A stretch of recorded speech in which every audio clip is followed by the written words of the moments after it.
People usually talk about Biltmore as a symbol of American ambition, a grand estate hidden in the mountains of North Carolina, a palace built by one of the richest families in history, a monument to excess, taste, and old money. But that version of the story is incomplete, because Biltmore was never just a home. It was never built simply to be admired, and it was never meant to exist outside the logic of money. Long before tourists walked its halls, Biltmore was designed as an economic system. Every acre of land, every architectural decision, every surrounding town and rail connection, all of it followed a financial logic that was precise, intentional, and deeply rooted in the economic realities of its time. What most people miss is that Biltmore was not a personal indulgence isolated from the world around it. It was an attempt to engineer a self-sustaining financial structure at a scale few had ever attempted before in the United States. And for a time, it worked. Money flowed into the system through channels that were not immediately obvious. Power consolidated quietly through ownership, access, and influence. And the estate functioned less like a residence and more like a controlled economic ecosystem. But systems built on capital are never permanent. They depend on conditions. They rely on timing. And they only survive as long as the math continues to make sense. When that math changed, Biltmore did not collapse overnight. There was no single dramatic failure. No sudden ruin. Instead, the financial logic that once justified its existence slowly eroded. Costs rose in places few anticipated. Returns weakened where they had once been assumed, and the very scale that made Biltmore powerful became a liability. This is the part of the story that is rarely told. Not the grandeur, not the architecture, not the legacy, but the economics. Because Biltmore was not built to defy the future. It was built to exploit a specific economic moment, an era when land was cheap, labor was abundant, capital was concentrated, and regulation was minimal. An era when vast private estates were not seen as burdens, but as instruments of long-term control. The men behind Biltmore understood something fundamental. Money does not need to move quickly to create power. It needs to be anchored. Land anchors capital. Infrastructure multiplies it. And ownership, when scaled correctly, turns wealth into influence. Biltmore was an attempt to lock all three into a single system. But what happens when the world changes faster than the structure can adapt? What happens when the cost of maintaining power exceeds the value it produces? And what happens when a financial system built for one century is forced to survive in another? In this video, we are not revisiting Biltmore as a historic landmark. We're stripping it down to its economic core. We're looking at how money entered the system, how it circulated, and how it justified the estate's existence for decades. And more importantly, we are examining why that model stopped working. Because Biltmore's story is not unique. It is a case study in how wealth tries to preserve itself through scale, permanence, and control. And it is a warning about what happens when capital builds monuments instead of adaptable systems.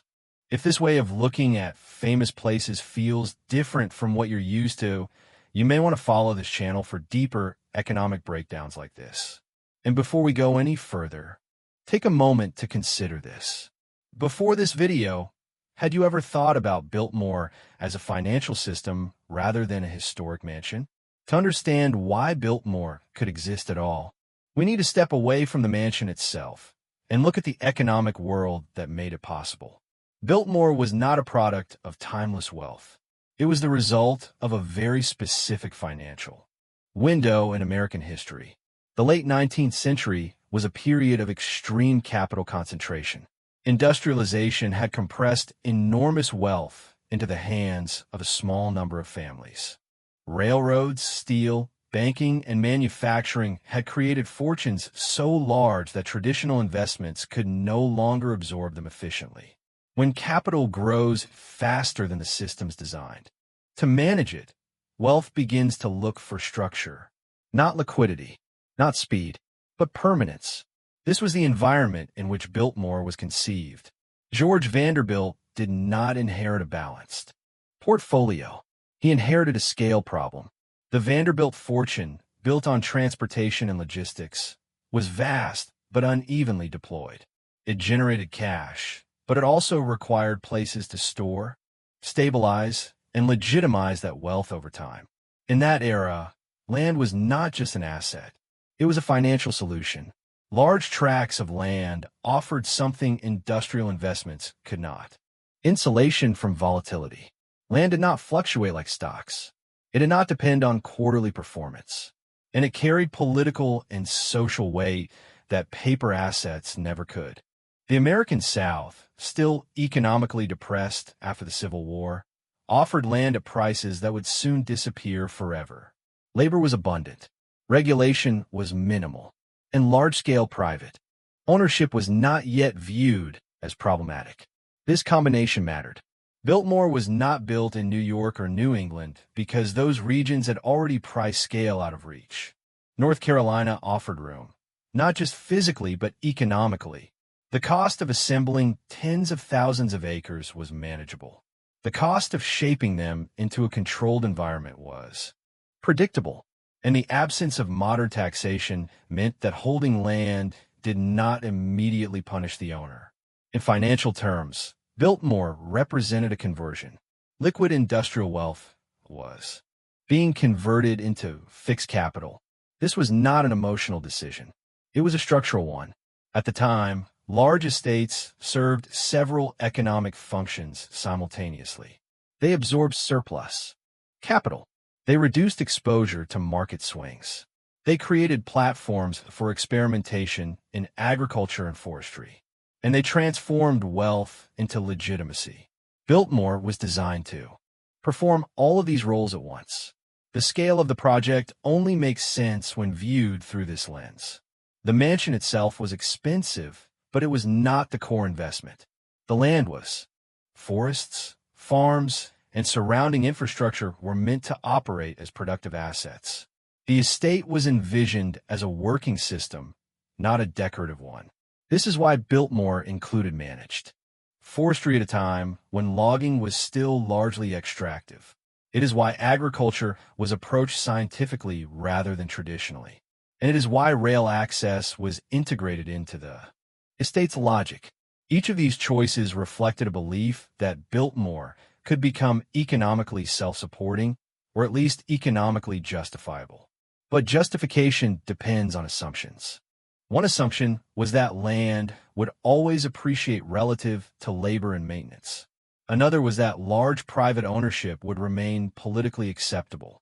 A third was that wealth could remain static while the world around it evolved. These assumptions were not unreasonable at the time. In the 1890s, the United States had no income tax. Property taxes were limited. Labor protections were minimal. And private wealth was largely celebrated rather than scrutinized. Under those conditions, the math worked. The estate could absorb labor without resistance.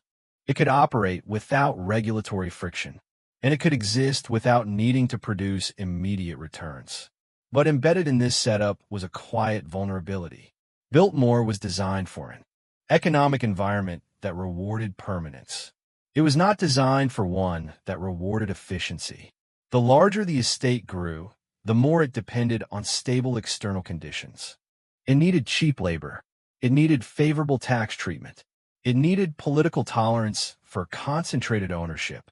As long as those conditions held, the system remained viable. But systems built on external stability rarely adapt quickly. By locking wealth into land and infrastructure, Biltmore reduced flexibility. Capital became difficult to redeploy. Costs became fixed, and adjustments required structural change rather than incremental tuning. This is the paradox of large-scale capital projects. They appear strong because they are massive, but they are fragile because they are slow. At the moment of its creation, Biltmore represented a rational response to an excess of capital. It solved a problem that existed very clearly for elite families at the time. What it could not anticipate was how rapidly the economic rules of the 20th century would change. Income taxation would emerge. Labor costs would rise. Public attitudes toward wealth would shift. And the economic logic that once favored land-based power would begin to erode. Biltmore was not miscalculated. It was overtaken, and the seeds of that outcome were planted at the very moment the project made sense. If understanding the economic context behind famous places matters to you, subscribing helps you stay connected to future analyses like this. And as you reflect on this setup, consider this question. Do you see similarities between this economic moment and the conditions shaping large, ambitious projects today? On the surface, Biltmore appears to have a simple funding story, a wealthy heir, a powerful family name, a private fortune large enough to build almost anything. But financial systems of this scale are rarely as straightforward as they appear. While George Vanderbilt is remembered as the builder of Biltmore, the capital that made the estate possible did not originate with him alone. It flowed from a much broader structure of wealth, influence, and institutional power that had been built over generations. The Vanderbilt fortune was not a single pool of money. It was a network. Railroads, shipping lines, financial holdings, and political relationships formed a dense web of capital flows. George Vanderbilt's access to wealth depended on this system continuing to function smoothly. In that sense, Biltmore was not funded by an individual. It was funded by an economic dynasty. And dynastic capital behaves differently from personal wealth. It is patient, it is insulated, and it often prioritizes long-term positioning over immediate return. This distinction matters. Biltmore was not expected to generate profit in the way a factory or a railroad would. Its role was different. It was meant to stabilize wealth, to anchor influence geographically, and to convert abstract financial power into something tangible, visible, and defensible. But even dynastic capital comes with expectations. The money flowing into Biltmore carried implicit demands. Not quarterly earnings, not dividends, but continuity. The estate needed to preserve the family's position across generations. It needed to justify its existence as more than indulgence. And it needed to function as a symbol of permanence in a rapidly changing world. This is where the funding structure becomes more complex. Much of the capital invested in Biltmore was not free-flowing cash. It was opportunity cost. Money that could have been deployed elsewhere was deliberately locked into land, architecture, and infrastructure. That decision reflected a belief that these assets would outperform alternatives over time. In other words, Biltmore was a bet that land would remain the safest store of value, a bet that private estates would remain politically acceptable, and a bet that social legitimacy could be engineered through scale. Behind these assumptions were quieter contributors. Local economies played a role. Cheap labor reduced construction costs. Regional underdevelopment lowered land prices. And the absence of strong labor protections shifted risk away from capital and onto workers. These factors did not appear on any balance sheet, but they subsidized the project nonetheless. Biltmore's funding, then, was not only financial. It was structural. The estate drew value from its surroundings without formally compensating them. Labor absorbed costs that capital avoided. Communities adjusted around the estate's needs rather than the other way around. This kind of hidden subsidy is common in large capital projects. It allows wealth to appear self-sufficient when it is, in reality, supported by external asymmetries. There is also an institutional dimension. The Vanderbilt name carried political weight. Infrastructure projects required cooperation. Rail access required alignment. Local authorities often deferred to the interests of large capital holders. These relationships reduced friction. They lowered transaction costs. They accelerated approvals. And they made large-scale ownership easier to maintain. In this way, Biltmore was not funded only by money. It was funded by leverage, social leverage, Political leverage, economic leverage. Each reinforced the other, but leverage cuts both ways. The same system that made Biltmore possible also made it vulnerable. Because once the external environment changed, the assumptions embedded in the funding model began to unravel.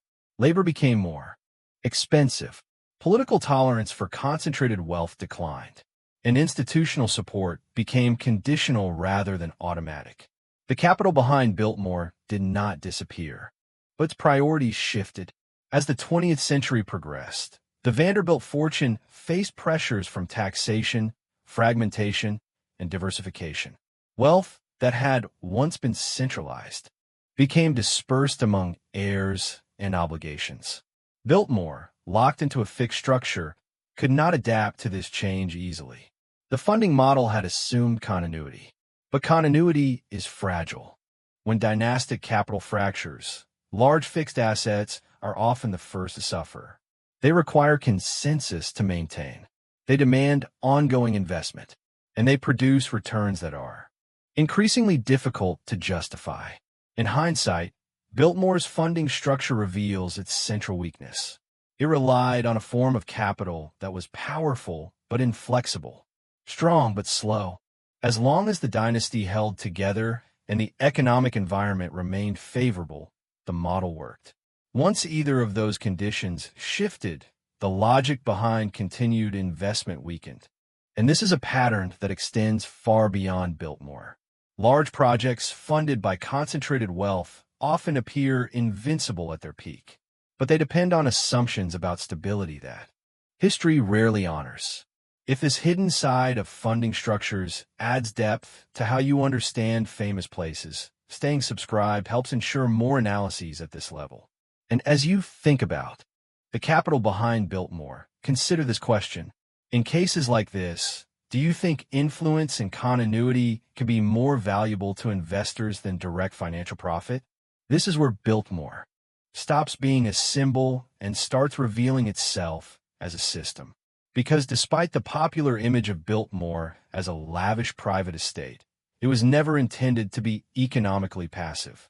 It was designed to operate, not like a factory, not like a bank, but like a closed economic ecosystem where multiple streams of value reinforced one another. At the center of this system was land. The sheer scale of Biltmore's acreage was not aesthetic excess. It was economic leverage. Large, contiguous landholdings allow for control. Control over resources. Control over access.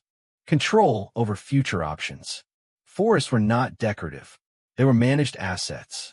At a time when most American forestry was extractive and short-sighted, Biltmore experimented with sustained yield forestry. This approach did not maximize short-term profit, but it did something more important. It stabilized value. Timber could be harvested predictably. Land productivity could be preserved, and the estate could avoid the boom and bust cycles that plagued speculative logging. This mattered because predictability is a form of financial power. Beyond forestry, agriculture played a similar role. Biltmore's farms were not designed primarily to compete with small local producers. They were designed to demonstrate efficiency, experimentation, and scale. Scientific farming methods reduced uncertainty. Controlled inputs improved yields, and diversification limited exposure to failure. Again, the goal was not maximum profit. It was systemic resilience. The estate also benefited from integration. Rail connections linked Biltmore to regional markets. This reduced transportation costs and increased flexibility. Products could move outward. Supplies could move inward. Infrastructure, in this context, was not convenience. It was multiplication. Every rail line increased the economic surface area of the estate. Every connection expanded its potential influence. But the most powerful element of Biltmore's financial engine was less tangible. It was social capital. The estate functioned as a node in elite networks. It hosted gatherings. It facilitated relationships.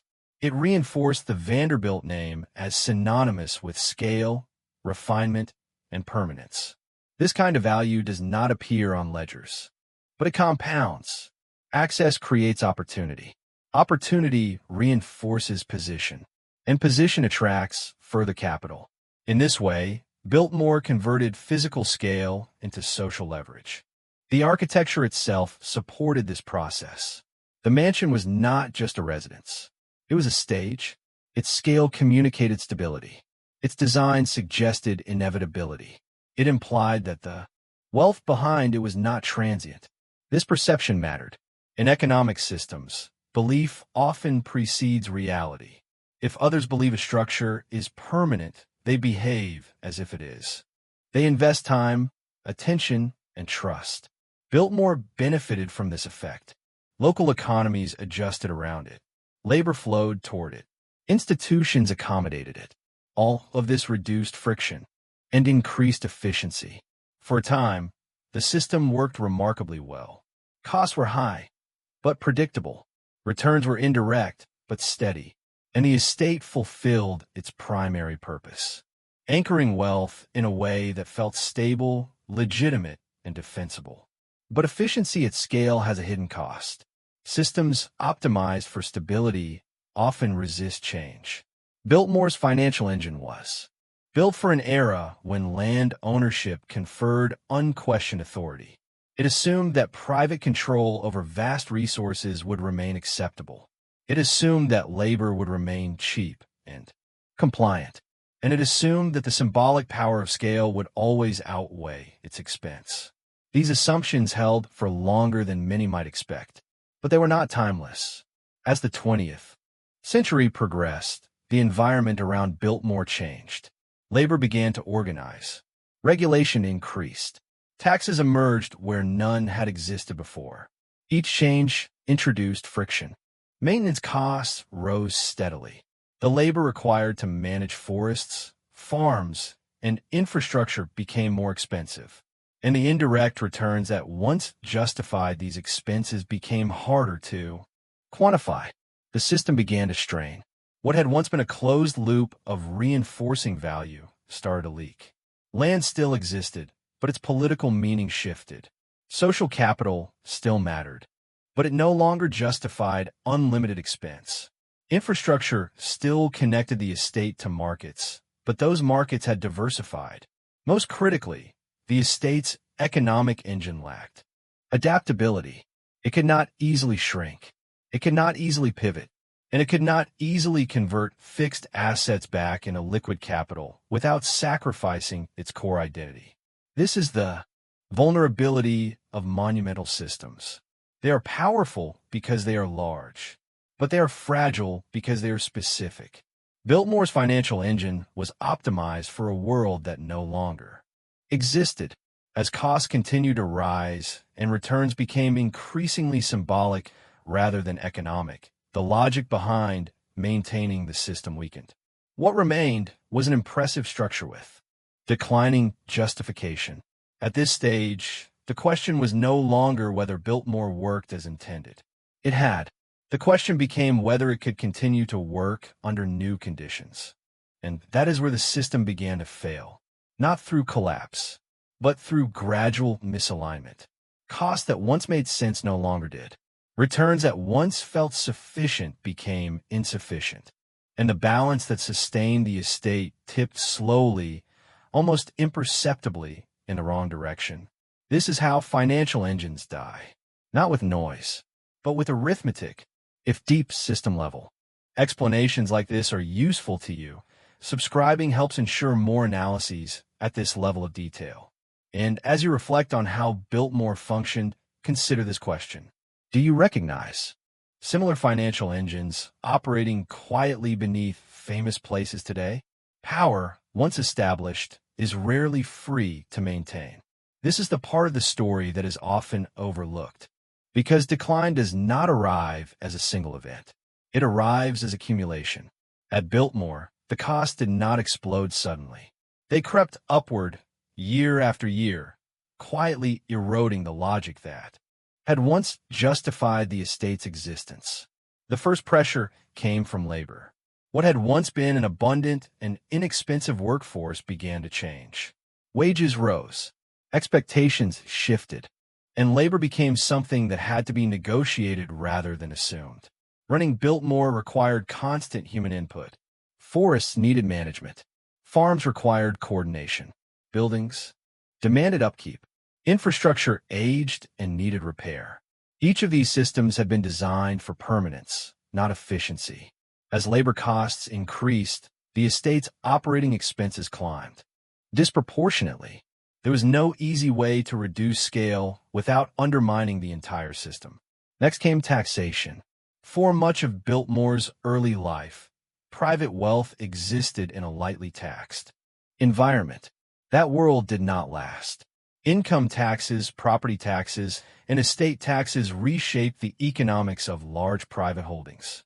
Land that had once been cheap to hold became expensive to retain. This shift was not ideological. It was mathematical. Fixed assets produce fixed obligations.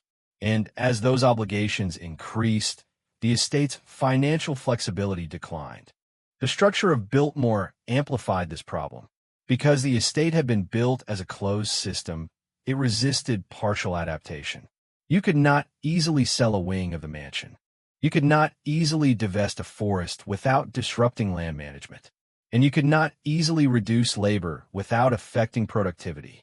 Power had become expensive. Another cost emerged more subtly: relevance.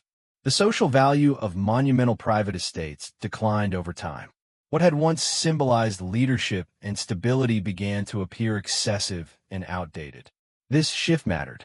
Economically, social capital only functions when others accept its legitimacy. As public attitudes toward wealth changed, the indirect returns that Biltmore once generated weakened. Hosting elites mattered less. Symbolic permanence impressed fewer people, and the estate's role as a center of influence diminished. Yet the costs remained. Maintenance did not care about public opinion. Infrastructure aged regardless of relevance, and the estate continued to demand resources simply to exist. This imbalance created a new kind of pressure. The estate was still powerful in form, but inefficient in function. As capital within the Vanderbilt family diversified and dispersed, Biltmore became harder to justify. New investments offered higher returns with less obligation. Liquid assets became more attractive than fixed symbols. This is a critical moment in the life of any large system. When alternatives become easier, the cost of loyalty rises. Maintaining Biltmore required ongoing commitment, not just of money, but of attention and belief. And belief is difficult to sustain when the economic rationale weakens.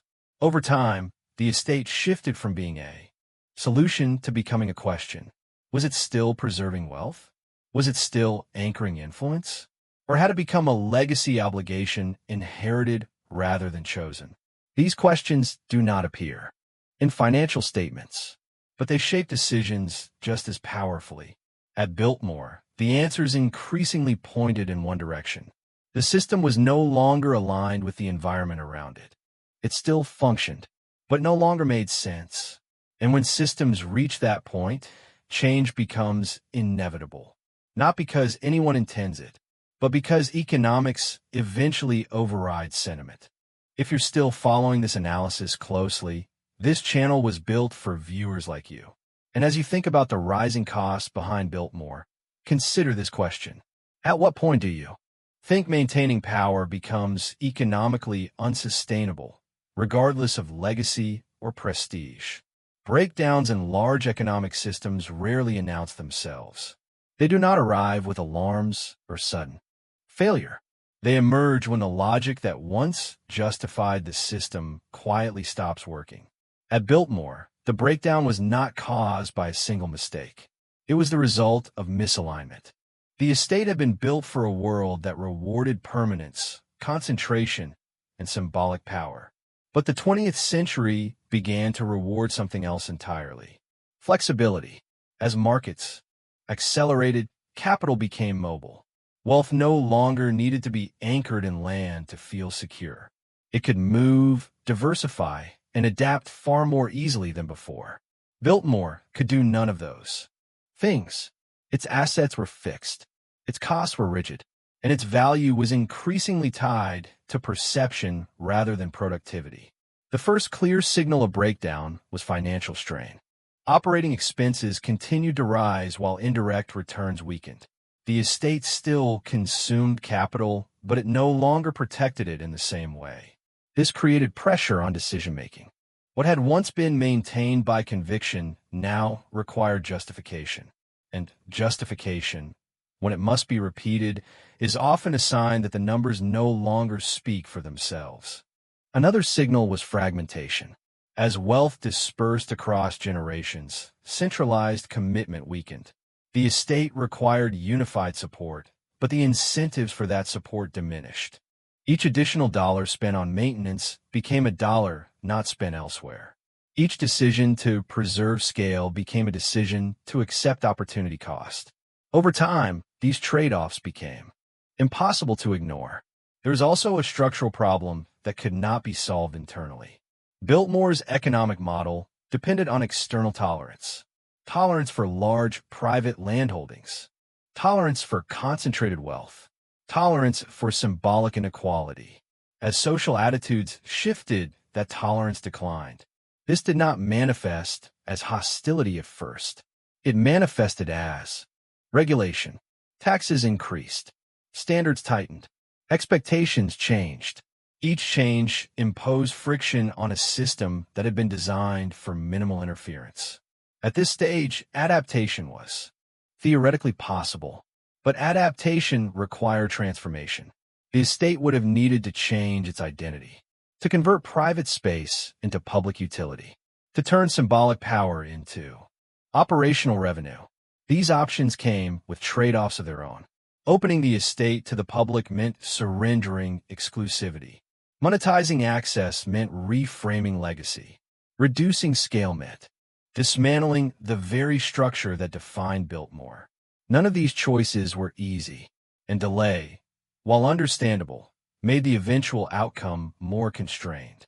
As costs accumulated and flexibility declined, the system entered a familiar phase. Survival replaced strategy. Decisions became defensive. Assets were reconsidered. The goal shifted from optimization to preservation. At this point, the original financial engine had effectively stopped. What remained was a structure seeking a new justification. Biltmore did not collapse because it failed outright. It collapsed because it could no longer answer the question it had once solved so elegantly. Why does this system exist? When a system cannot answer that question economically, it begins to drift. Purpose becomes ambiguous. Maintenance becomes burden. And legacy becomes obligation. This is the quiet end of many monumental projects. They do not fall. They fade, not in memory, but in function. And this process is not unique to Biltmore. It repeats wherever scale outlives context, where permanence resists adaptation, and where capital mistakes endurance for immunity. Thoughtful discussions often add new layers to this kind of analysis. If you have a perspective on this transition, feel free to share it. And consider this question carefully. Do you believe Biltmore's breakdown was inevitable once the economic environment changed? Or could different decisions have altered the outcome? Today, Biltmore still stands. The structure remains. The land remains. The image of permanence remains. But the system that sustains it is no longer the one that created it. What exists now is not a private economic engine designed to anchor dynastic wealth. It is a reconfigured asset operating under an entirely different logic. The most important shift is this. Biltmore no longer generates value by controlling land and influence. It generates value by converting history into access. Tourism has replaced ownership as the core mechanism. Admission fees, events, hospitality, and brand licensing now support the estate. The mansion has become an interface rather than a fortress. The land has become an experience rather than leverage. This is not decline. It is adaptation. But adaptation comes at a cost. The modern version of Biltmore operates on margins far thinner than its original system. It must continuously attract attention. It must compete for time, and it must justify its relevance in a Crowded cultural economy. Where the original system relied on permanence, the modern one relies on flow. Visitors must keep coming. Stories must keep resonating. Maintenance must be funded through visibility rather than authority. In this sense, Biltmore now resembles many contemporary landmarks. They survive not because they control resources, but because they capture interest. This shift tells us something important. Economic systems built on static power eventually have to transform into systems built on participation. The logic of the modern world does not reward isolation. It rewards engagement. And yet, the original DNA of Biltmore still shapes its constraints. Maintenance remains expensive. Scale remains difficult to manage. And the physical structure still demands resources disproportionate to its revenue. The past cannot be fully escaped. What Biltmore demonstrates is not just the evolution of one estate, but a broader pattern. When capital once used land to anchor power, it now uses attention to sustain value. Museums, historic districts, heritage sites, and even entire cities have followed the same path. They convert legacy into narrative. They transform structure into spectacle, and they monetize memory. This model can work, but it is inherently unstable. Attention is volatile.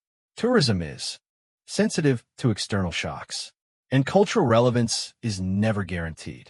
The modern echo of Biltmore is therefore quieter, but more fragile. It exists within a system that demands constant renewal, rather than long-term dominance. And that is the final transformation. Biltmore no longer shapes the economic environment around it. It responds to it. The estate has moved from being a center of gravity to a participant, from control to adaptation, from permanence to negotiation. And this shift is not unique to historic estates. It is visible in financial districts turned into cultural zones, in industrial centers repurposed as lifestyle spaces, and in cities that once produced value now struggling to perform it. Biltmore's modern form is not a failure. It is a lesson about how economic systems age, about how power decays into relevance, and about how structures built for one world must reinvent themselves to survive in another. If you're interested in exploring more modern parallels like this, subscribing helps you stay connected to future analyses. And as you think about Biltmore's transformation, consider this question. What current place do you think future historians will analyze through this same economic lens once its original system fades? When people look at Biltmore today, they often see survival, a grand structure that endured, a landmark that adapted, a legacy that refused to disappear. But endurance alone is not the full story. Biltmore did not survive because it was beautiful. It survived because it was willing to abandon the economic logic that created it. That is the uncomfortable truth behind many famous places. They are born from systems of power that make sense only for a moment in history. And when that moment passes, the structure must either transform or become a burden. Biltmore began as an attempt to anchor wealth permanently. Land was the mechanism. Scale was the signal. Control was the objective. For a time, that model worked. It absorbed capital. It stabilized influence. And it turned private wealth into something that felt immovable. But the modern world does not reward immobility. Capital now values flexibility over permanence. Systems are judged by efficiency, not symbolism. And power flows toward what can adapt, not what can endure unchanged. Biltmore's collapse was not dramatic because it was not a failure of ambition. It was a failure of alignment. The estate remained impressive long after the world that justified it had disappeared. And when that happens, economics always wins. What remains today is not the original financial engine, but its echo, a structure sustained by participation rather than control, by visibility rather than authority, by relevance rather than dominance. This pattern extends far beyond a single estate. It appears wherever capital mistakes permanence for security, where systems are built to last, but not to evolve, and where power assumes that scale alone is enough. Biltmore teaches us that wealth can build monuments, but only adaptability sustains systems. The lesson is not about excess or restraint. It is about timing. Every economic structure is a response to its environment. And when the environment changes, the structure must change with it or slowly dissolve. If this analysis changed the way you see famous places, you may want to stay with this channel for future breakdowns of how money and power quietly shape the world around us. And before you leave, consider this final question. What place do you think looks permanent today, but is quietly built on an economic logic that may not survive the next generation?